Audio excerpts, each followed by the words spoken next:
Pour mettre en station un théodolite, la complexité, c'est qu'il faut se mettre à la verticale parfaite d'un point. Ces points sont régulièrement matérialisés par des clous d'arpentage qui sont positionnés dans le sol, comme ceci.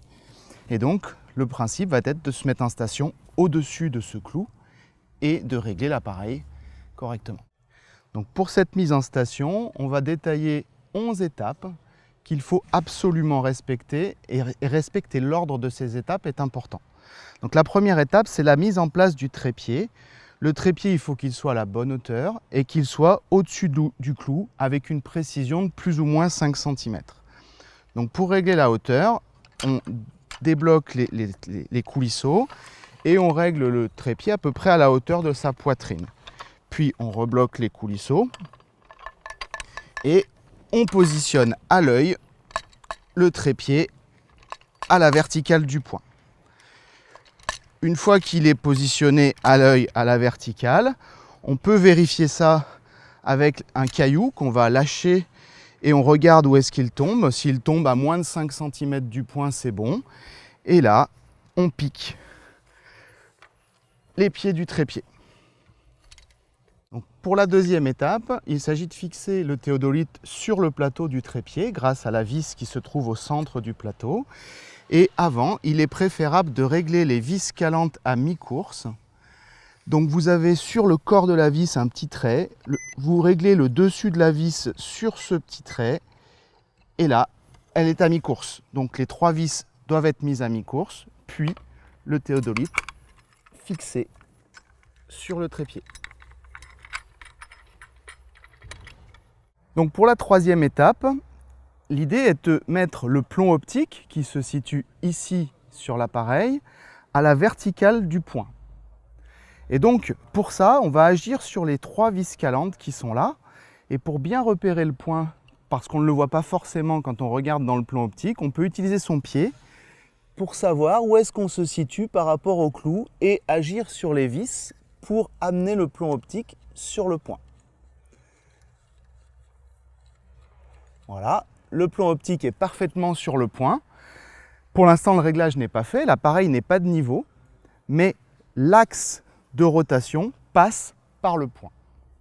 Donc pour la quatrième étape, ça va être de mettre l'appareil de niveau, mais avec une précision pas énorme. Donc pour cette mise en place de l'appareil, on va agir sur la longueur des pieds du trépied pour régler la nivelle sphérique.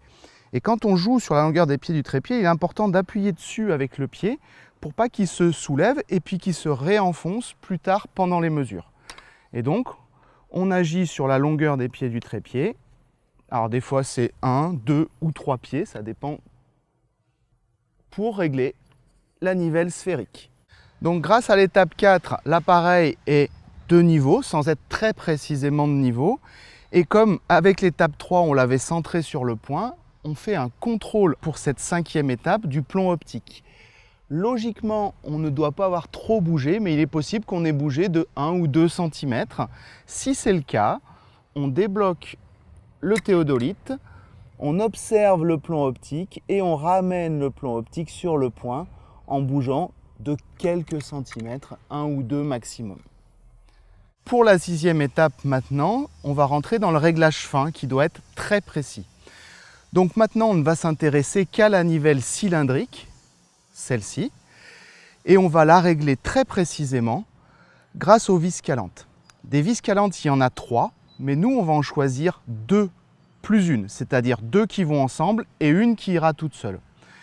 Pour les 2 ensemble, on va aligner la nivelle cylindrique à 2 vis calantes, c'est 2 qu'on a choisis pour aller ensemble, et on va tourner ces 2 vis en sens inverse pour régler la bulle.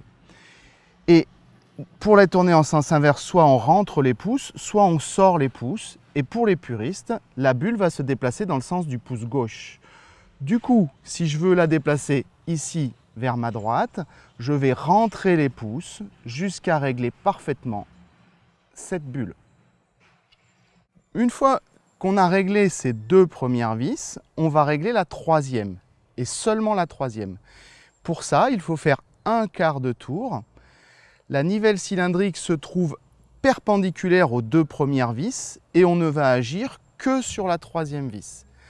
Le danger, c'est de faire un tiers de tour. Ça ne marche pas. C'est bien un quart de tour qu'il faut faire et agir sur la troisième vis pour régler la bulle parfaitement.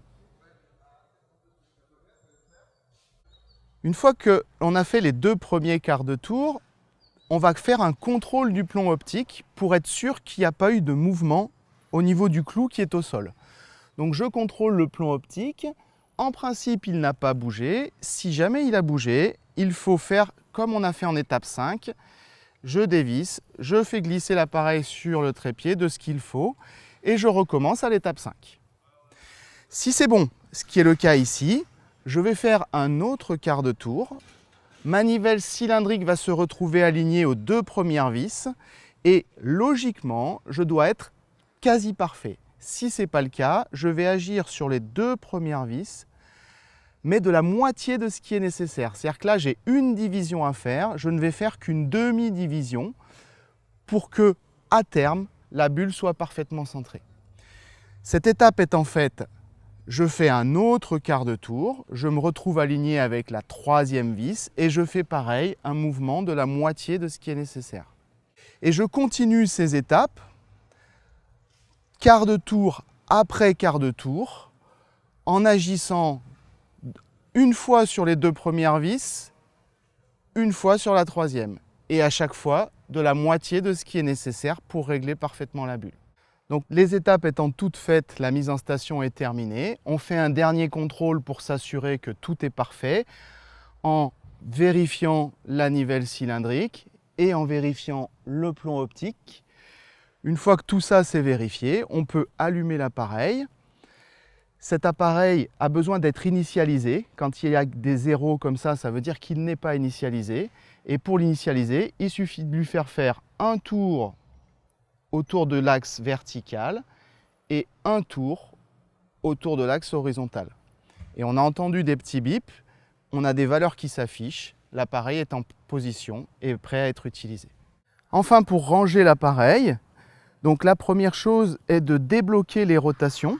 Si vous avez les rotations qui sont bloquées, vous risquez d'abîmer les axes lors du rangement et lors du transport de l'appareil. Donc on vérifie que les rotations sont bien débloquées.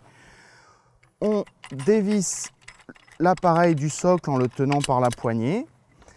Ensuite, on aligne les 2 repères, donc c'est souvent des points jaunes. Premier point jaune sur le socle et deuxième point jaune sur le corps du théodolite. Ces points jaunes, je les mets vers le ciel et je positionne l'appareil dans la boîte, puis je la ferme.